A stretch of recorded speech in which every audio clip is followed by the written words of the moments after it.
Shalom Bapak Ibu Saudara, selamat berjumpa kembali di dalam acara Pastoral Note hari ini. Puji nama Tuhan, saya berharap kita semua dalam keadaan baik dan sehat dan tetap di dalam perlindungan dan pemeliharaan Tuhan.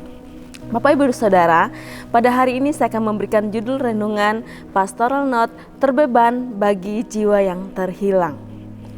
Di dalam Kisah Para Rasul 4 ayat 12 berkata, "Dan keselamatan tidak ada di dalam siapapun juga selain di dalam Dia, sebab di bawah kolong langit ini tidak ada nama yang diberikan kepada manusia yang olehnya kita dapat diselamatkan."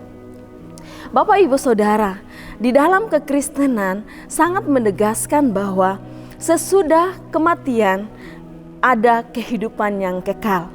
Bagi barang siapa yang bertobat dan dosanya diampuni akan memperoleh kehidupan kekal bersama Bapa di sorga. Namun sebaliknya, bagi mereka yang belum dan tidak bertobat akan mengalami hukuman yang kekal. Dan ini sudah terlihat sejak kejatuhan manusia ke dalam dosa, yaitu Adam. Sejak itu dosa mulai berkuasa atas manusia, seperti apa yang firman Tuhan katakan di dalam Roma 3 ayat 23. Karena semua orang telah berbuat dosa dan telah kehilangan kemuliaan Allah. Dan tentunya dengan berkuasanya dosa dalam kehidupan manusia, maka ada konsekuensi atau akibat yang harus kita terima oleh karena dosa. Oleh sebab itu, di dalam Roma 6 ayat 23 berkata, "Sebab upah dosa adalah maut, tetapi karunia Allah ialah hidup yang kekal dalam Kristus Yesus Tuhan kita." Karena begitu seriusnya akibat dari dosa. Oleh sebab itu pada waktu manusia pertama kali jatuh ke dalam dosa, Allah segera merancang sebuah jalan keselamatan bagi manusia ciptaannya. Bahkan bagian terbesar di dalam Alkitab mengajarkan tentang tema besar ini, yaitu keselamatan. Kenapa? Karena keselamatan adalah sesungguhnya menjadi kebutuhan terbesar manusia.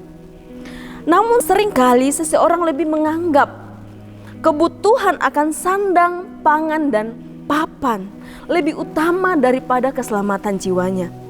Sehingga tidak sedikit kita bisa menyaksikan banyak orang yang rela menukarkan imannya demi kenikmatan dunia, demi mendapatkan sandang, pangan, dan papan yang bersifat sementara.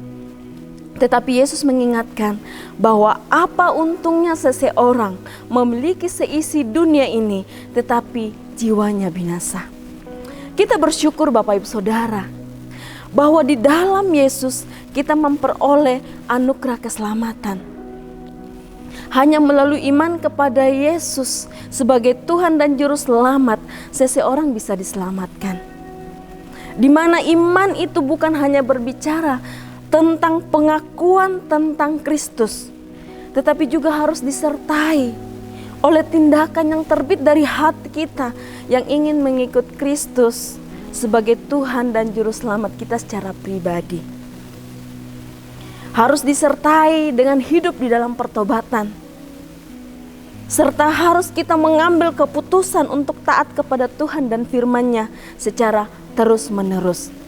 Mungkin Bapak Ibu Saudara, saat ini kita masih memiliki orang-orang terkasih, orang-orang terdekat kita yang belum diselamatkan.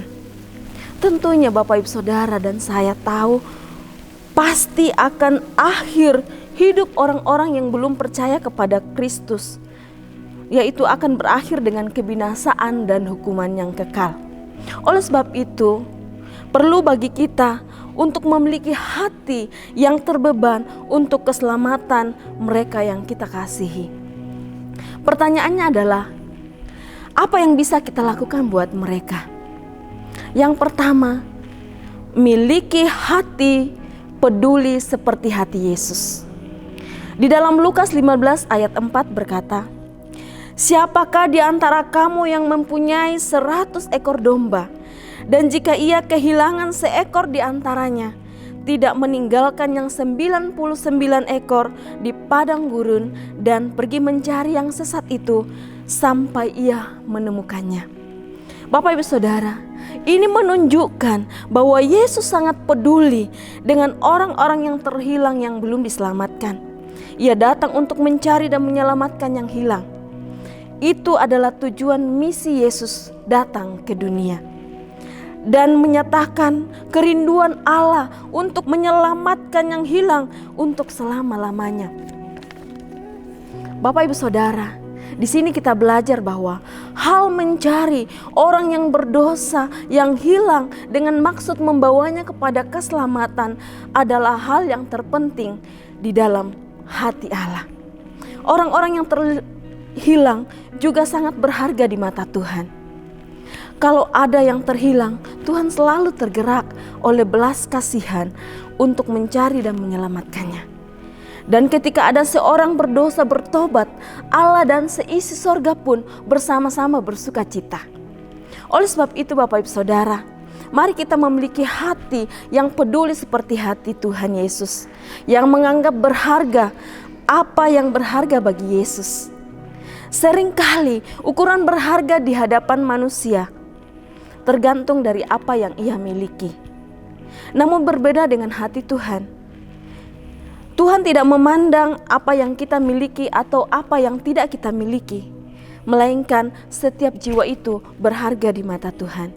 Oleh sebab itu Bapak Ibu Saudara, mari kita minta Tuhan memberikan kita hati yang terbeban, yang penuh dengan belas kasihan buat orang-orang terkasih kita yang belum diselamatkan.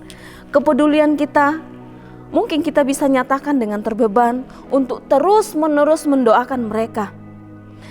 Kita mungkin bisa menyaksikan kebaikan Tuhan yang kita alami bagi mereka. Mungkin kita bisa hadir di dalam masa-masa tersulit di dalam kehidupan mereka dan sebagainya.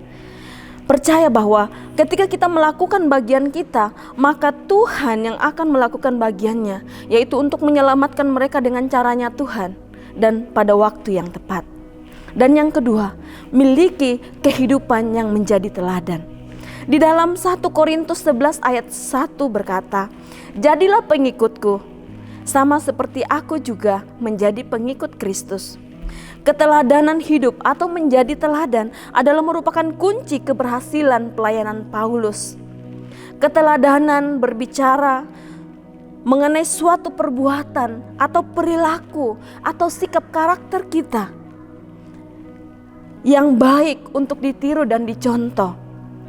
Jadi keteladanan itu berbicara soal model atau patokan yang harus kita ikuti. Sehingga pelayanan yang kita kerjakan dapat memberikan pengaruh yang baik bagi orang-orang yang ada di sekitar kita.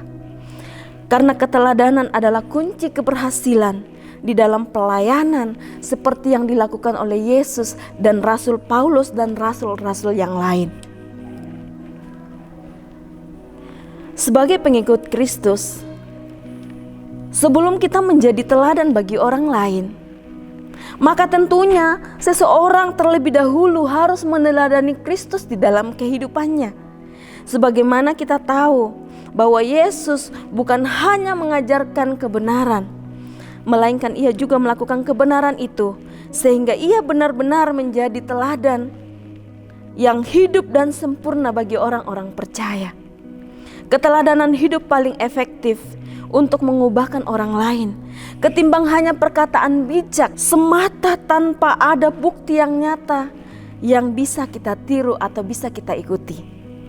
Keteladanan bisa disaksikan lewat bagaimana hubungan kita dengan Tuhan, bagaimana kesetiaan kita, bagaimana kita bersikap ketika kita ada di dalam keadaan yang sulit. Apakah kita menjadi orang yang kuat, yang bersemangat, yang mengandalkan Tuhan, atau menjadi orang yang mudi, yang gampang berubah-ubah sesuai dengan keadaan?